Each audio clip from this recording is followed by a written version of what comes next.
Hello everyone, welcome to the commerce academy. आज हम 12th class का accountancy lecture number 14 from issue of shares से बात करेंगे। ये चैप्टर क्वेश्चन जो है ये बहुत इंपॉर्टेंट है एग्जाम पॉइंट ऑफ व्यू से। हाईलाइट इंडिया लिमिटेड के नाम से ये क्वेश्चन आप देख लीजिएगा। इसमें कंपनी ने मार्केट में इशू करे 30,000 शेयर्स और एप्लीकेशन जिसको रिसीव हुई थी वो 40,000 की रिसीव हुई थी। एप्लीकेशन पे 40 रुपीज़ इन्होंने मांगे, जिसमें 30 + 10 यानी प्रीमियम के रूप में 10 रुपये प्रीमियम के। अलॉटमेंट पर 30 रुपये, 20 + 10 यानी 10 रुपये प्रीमियम के। फर्स्ट कॉल 30 और सेकंड कॉल 20 रुपीज़ की। फिर आगे बात बताता है ये कि रोहन जिसको 600 शेयर अलॉट किए थे कंपनी ने, वो अलॉटमेंट नहीं पे कर रहा है और उसके शेयर को उसके बाद ही फॉरफीचर कर लिया गया। एंड अमन है जिसको 1050 जिसने 1050 शेयर्स के लिए अप्लाई किया था और फर्स्ट कॉल नहीं पे करने के कारण उसके शेयर को क्या कर लिया गया, फॉरफीचर कर लिया गया। ओके, देन री इशू शेयर्स कितने किए गए, 1000 शेयर मार्केट में री इशू किए गए 80 रुपीज़ पर, जिसमें पूरे अमन के जो शेयर्स थे। अब अमन के हमें पता नहीं कितने शेयर्स थे, उसने अप्लाई तो 1050 के शेयर्स के लिए किया था, बट हम कैलकुलेट करेंगे। चलिए देखते हैं। सबसे पहले ये एडजस्टमेंट टेबल है, आप बना सकते हैं कि हमने जिसमें आपको एक्सेस मनी दिख जाएगा, कितनी कितनी एक्सेस मनी कहाँ का एडजस्ट कितनी कितनी हुई है। तो number of share application received 5000, जिसको कंपनी ने मना कर दिया बिल्कुल, ठीक है। और 35,000 में प्रायोरिटी अलॉटमेंट किया है, तो 35,000 को कितने दिए कंपनी ने, 30,000 दिए। ऐसे मिला के 40,000 एप्लीकेशन रिसीव हुई थी और अलॉटेड टोटल कितनी कंपनी की लिमिट जितनी थी 30,000, वो उतनी ही कर सकती थी। नेक्स्ट A-B किया मैंने, यानी कि ये फर्स्ट इसको आपको A है, ये B है आपका, इसको A-B multiplied by application 40 rupees से आपने मल्टीप्लाई करेंगे इससे, तो 5,000 - 0 5,000 मल्टीप्लाइड बाई 40 2 लाख रुपीज़ आ गया। और ये क्योंकि इसको रिफ्यूज़ कर दिया, कोई अलॉट नहीं किया गया, तो उनका इस पैसे को क्या करेगी कंपनी, रख के अपने पास इसको रिफंड कर देगी। Then 35 - 30 is equal to 5,000 and 5,000 multiply 40 कितना, 2 लाख रुपीज़ की एक्सेस पैसा आता है हमारे पास। ओके, अब देखिए आगे कि कंपनी 30,000 शेयर्स के ऊपर अलॉटमेंट पर 30 रुपये की मांग रही है, तो कितने मांगती है, ड्यू कितना है। 30,000 मल्टीप्लाइड बाई 30 9 लाख। 9 लाख में से हमारे पास एक्स्ट्रा पैसा कितना आ रखा है यहाँ पर, 2 लाख रुपीज़ एक्सेस पैसा। तो कंपनी जितना जितना जो दोनों में से कम होगा उसको क्या कर लेगी, यहाँ पर एडजस्ट कर लेगी। 2 लाख और 9 लाख में से 2 लाख कम है, उसी को एडजस्ट कर लेगी। एक्स्ट्रा पैसा उसके बाद 2 लाख आ चुका है, यानी कि 7 लाख अभी भी और मांगती है कंपनी, तो 2 लाख एडजस्ट हो गया। आगे फर्दर कॉल्स के लिए कोई एक्स्ट्रा पैसा गया नहीं है, तो 000 रिफंड आपको 2 लाख रुपीज़ करने हैं। तो ये एडजस्टमेंट टेबल है जो कि बहुत ईजी है और आप आराम से इसको बना सकते हैं। नेक्स्ट इज, पहले हमारी एंट्री होगी bank account debit to equity share application account 40,000 multiply by 40 16 lakh से। देन आपको इसको कैपिटल में ट्रांसफ़र करना है, ठीक है। Equity share application account debit to equity share capital to securities premium reserve account 16 lakh 12 lakh सही है, 4 लाख सही है, यहाँ पर आप अमाउंट देख सकते हैं। देन आपको तीसरी entry equity share application account debit to bank, refund कर दोगे आप 2 लाख से। ओके, नेक्स्ट अलॉटमेंट ड्यू करोगे आप equity share allotment to equity share capital to security premium reserve account 12 lakh 9 lakh 3 lakh से। फिर आप एक जितना एक्स्ट्रा पैसा आया एडजस्ट करोगे आप। एडजस्टमेंट की एंट्री क्या होगी, एक्सेस पैसे की, equity share application account debit to equity share allotment, जिस पे एक्स्ट्रा पैसा आता है उसको क्रेडिट करते हैं अपन, 2 लाख आ गया हमारे पास। देन आप कॉल सिनेरियो चेक करेंगे क्या कोई कॉल सिनेरियो तो नहीं है, बिल्कुल है कॉल सिनेरियो, अलॉटमेंट नहीं चुका रहा है यहाँ पर रोहन, तो call scenario account debit to equity share allotment 14,000। अब इसका वर्किंग नोट आपको देखना पड़ेगा, ठीक है। और एक्स्ट्रा पैसा आप कहाँ से कितना एडजस्ट करा ये आप टेबल से देखेंगे यहाँ पर। चलिए मैं आपको एक बार वर्किंग नोट बताता हूँ उसका कैसा है। Amount of call scenario, amount to be receive divided by number of share allotted, category wise है इसलिए, multiplied by allotted share to the share holder. देखो टोटल अमाउंट कितना ड्यू है, उसको लेने कितने 9 लाख रुपये। एक्सेस मनी ओवर अलॉटमेंट कितना था, 2 लाख रुपये। टोटल अभी और कितने मांगती है कंपनी लोगों से, 7 लाख रुपये और 7 लाख कितने शेयरों पे 30,000 और उस कितने अलॉट किए थे 600, तो कितना अमाउंट निकल के आएगा बाहर 40,000। और यदि ऐसे आप यदि मल्टीप्लाई करते हैं तो 600 मल्टीप्लाइड बाय 30 तो 18,000 जो है उसका कंपनी बकाया मांगती है। लेकिन एक्सेस पैसा में उसका क्योंकि इसका हिस्सा होगा तो प्रपोर्शनेट हमने उसका हिस्सा निकाल लिया, 14,000 हम क्या कर देंगे कॉल सिनेरियर में डाल देंगे। तो इस तरीके से हमने अमाउंट डाला यहाँ पर। नेक्स्ट हम इक्विटी शेयर बैंक में पैसा रिसीव कर लेंगे, ठीक है। मांगते हैं हम कितने 9 लाख है, उसमें से 2 लाख हमारे पास रिसीव हो गया, तो 14,000 और पैसा नहीं आ रहा है उसका एरियर की वजह से, तो टोटल आ कितना रहा है 6,84,000। नेक्स्ट इज हम इक्विटी शेयर कैपिटल, क्योंकि इसके रेशियो फॉरफीचर कर लिया गया है अकाउंट है ना पूरे शेयर्स को, तो हम क्या करेंगे कि फॉरफीचर की एंट्री पास करेंगे। Equity share capital account debit security premium reserve account debit to equity share का allotment account to share forfeiture अब यहाँ पर कंपनी ने कहाँ तक मांग लिया पेडअप की, कहाँ तक मांगे, 30 रुपीज़ हमारे एप्लीकेशन के और 20 रुपीज़ हमारे कहाँ पर अलॉटमेंट के। तो 50 रुपीज़ के हम एंट्री करेंगे।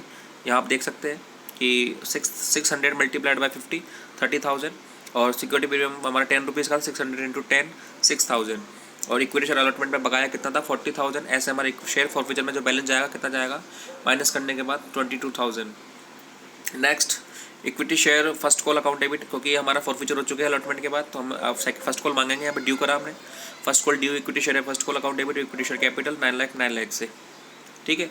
तो 30,000 मल्टीप्लाई बाय 30। फिर यहाँ चेक करेंगे कॉल जनरेटर तो नहीं है कहीं, बिल्कुल है call generator account debit equity share first call account 27,000 से कर दिया मैंने। अब ये देखो यहाँ, क्योंकि यहाँ पर एक बंदा था, कौन,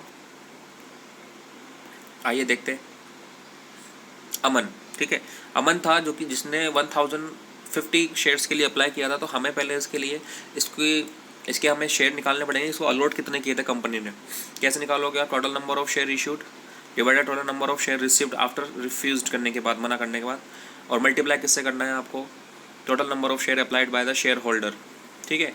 तो आप देखेंगे 30,000 डिवाइडेड बाय 35 मल्टीप्लाइड बाय 1050, तो 900 शेयर निकल के आएगा कि ये तो कंपनी ने अलॉट किए थे इसको। इसने अप्लाई तो 1050 के लिए किया था, बट कंपनी ने इसको 9,000 ही अलॉट किए, क्लियर। तो इसका कॉल जनरेटर कितना होगा 900 इंटू 30 27,000। इस तरीके से हम अमाउंट लेकर आए यहाँ पर, ये 27,000। देन उसके बाद हम बैंक फर्स्ट कॉल को रिसीव कर लेंगे।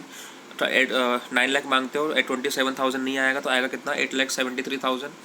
देन आप equity share capital account debit to call generator first call account to share forfeiture में आपसे इसके शेयर फॉरफीचर कर लेंगे आप 900 इंटू 80। अभी भी कंपनी सेकंड कॉल नहीं मांगी है, यानी फर्स्ट कॉल तक ही, फर्स्ट कॉल के बाद ही इसके क्या कर लिया, शेयर फॉरफीचर कर लिया गया। इसका मतलब 80 रुपीज़ तक कंपनी ने पैसे मांग लिए हैं।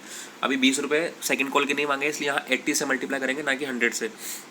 72 आया, 27 फर्स्ट कॉल पर है बकाया, और बाकी जो अमाउंट जाएगा 45,000 वो कहाँ चला जाएगा हमारा शेयर फॉरफीचर के अंदर। नेक्स्ट सेकंड कॉल हमने ड्यू करी, equity share second call account debit 6 lakh rupees से 30,000 मल्टीप्लाई बाय 20।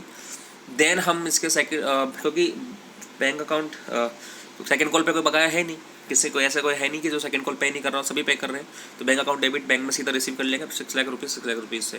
देन हमने रीइशू की एंट्री, रीइशू बोला है कि कंपनी ने 1000 शेयर जो है 1000 रीइशू करे मार्केट में, जिसमें रोहन के शेयर है और अमन के कंप्लीट बोला कि अमन के कंप्लीट, क्योंकि हमने अलॉटेड शेयर कितने निकाले थे कंपनी के, अमन के 900, तो वो पूरे होल किए कंप्लीट मार्केट में रीइशू। लेकिन रोहन के जो 600 शेयर हमने फॉरफिटेड किए थे, उसमें से केवल 100 ही मार्केट में रीइशू करे। इसका मतलब 500 शेयर्स पर अभी भी इसके कंपनी ने रोक लिए हैं। निकालेंगे इसका कैसे हम, कि क्योंकि since Aman shares were all reissued so there is no problem, but Rohan shares are not reissue wholly, they are partially, so we have to calculate the proportional amount to be transfer in capital reserve. Share forfeiture amount में कितना आया, divided by total forfeited share कितने थे, multiplied by number of reissue share कितने थे। तो इसके 20,000 जो है फॉरफीचर के अंदर अमाउंट आया था, दिखा देता हूँ मैं आपको, कहाँ है ये 20,000, ये रहा 22,000, ये रहा, दिख रहा है आपको यहाँ पर, ये 22,000 शेयर अमाउंट आया था यहाँ पर इस तरीके से। और ये और शेयर टोटल शेयर कितने फॉरफिटेड किए थे उसके 600 मल्टीप्लाइड बाय 100 शेयर उसके रीइश्यू किए मार्केट में। तो इस तरीके से 3667 जो है ये हमारा अमाउंट इसका निकल के आया, जो कि ठीक है कैपिटल रिजर्व में ट्रांसफ़र किया जाना चाहिए। क्लियर। अब आगे चेक करते हैं हम कि सबसे पहले रीइश्यू की एंट्री एक बार देख लेते हैं दोबारा। बैंक अकाउंट डेबिट, क्योंकि रीइश्यू करा है कितने मार्केट में 1000 मल्टीप्लाइड बाय 80 रुपीज़, और डिस्काउंट यानी 20 रुपीज़ का लॉस हुआ है हमारे, तो उसको शेयर फॉरफीचर के नाम से दिखाएंगे। शेयर फॉरफीचर अकाउंट डेबिट 20,000 और to equity share capital account 1 lakh rupees total आ गया है इसमें। अब शेयर फॉरफीचर में अमाउंट भेजना है हमें to capital, share forfeiture account debit to capital reserve, इसका अमाउंट निकालना है हमें। कैसे निकालेंगे,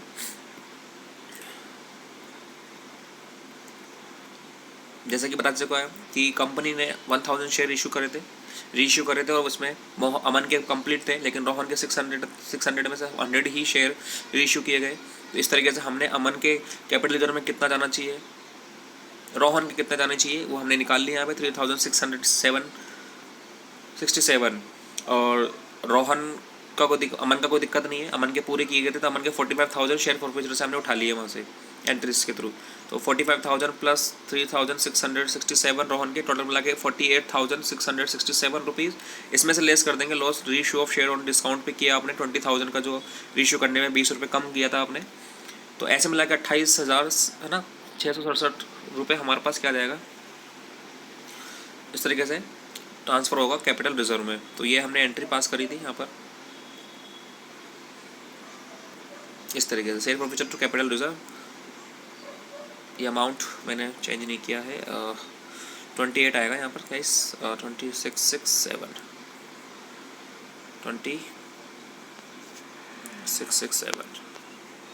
ठीक है, ओके।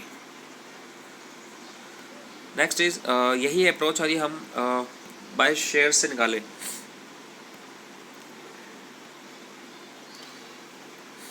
यदि हमें सपोज करो कि हमने जब अमन के जो रोहन के जो शेयर्स हमने, क्योंकि रोहन को कितने 600 शेयर्स अलॉट किए गए थे, यदि हम उसको हमने डायरेक्ट निकाला अमाउंट के थ्रू, यदि हम शेयर्स के थ्रू जाते हैं, हम शेयर्स कितने उसने कितने के लिए अप्लाई किया होगा, है ना, तो पहले हम उसको निकालना पड़ेगा कि उसने कितने के लिए अप्लाई किया होगा। तो number of share application received after refused के बाद divided by total application issued by the company multiplied by allotted share कितने थे उसका। तो मैंने निकाला 35,000 डिवाइडेड बाय 30,000 मल्टीप्लाइड बाय 600, तो टोटल कितना आ गया हमारा 700 शेयर्स आ गए जो उसने अप्लाई किया था, लेकिन कंपनी ने उसको 900 शेयर्स दिए। ओके, टोटल अमाउंट कितना रिसीव हुआ एप्लीकेशन पे 40 रुपीज़ के हिसाब से 28,000। टोटल अमाउंट एडजस्ट कितना हो गया एप्लीकेशन के ऊपर 600 शेयर्स के ऊपर, अच्छा 600 शेयर्स को लॉट किए थे, तो 600 मल्टीप्लाइड बाय 40 कितना होगा 24,000। और टोटल अमाउंट एडजस्टेड कितना हुआ 4,000 अभी भी और भी है ना। ये आगे कहाँ पर एडजस्ट होगा, ये अलॉटमेंट के ऊपर। अच्छा, अलॉटमेंट का टोटल कितना ड्यू हुआ 600 मल्टीप्लाइड बाय 30 18,000 आया। अच्छा, इसमें से क्या लेस कर दोगे आप, क्योंकि मांगते कितना हो इतने शेयर्स पर आप 18,000, और इसमें से एडजस्ट कितना कर लिया आपने 4,000, तो अब क्या बचा कितना ही बकाया 14,000, जो कि हम बिना शेयर्स के भी बिना शेयर कैलकुलेशन से हम निकाल पा रहे थे ईजिली। तो आप दोनों अप्रोच जो आपको समझ में आए आप उसके अकॉर्डिंग कर सकते हैं यहाँ पर, जैसे हमने यहाँ पर कैलकुलेट किया था। तो ये पूरा क्वेश्चन था गाइस, ये इंपॉर्टेंट है, इसमें सारे कॉन्सेप्ट आ गए पूरे इश्यू ऑफ शेयर्स के। और मिलते हैं आपसे नेक्स्ट वीडियो में, थैंक यू।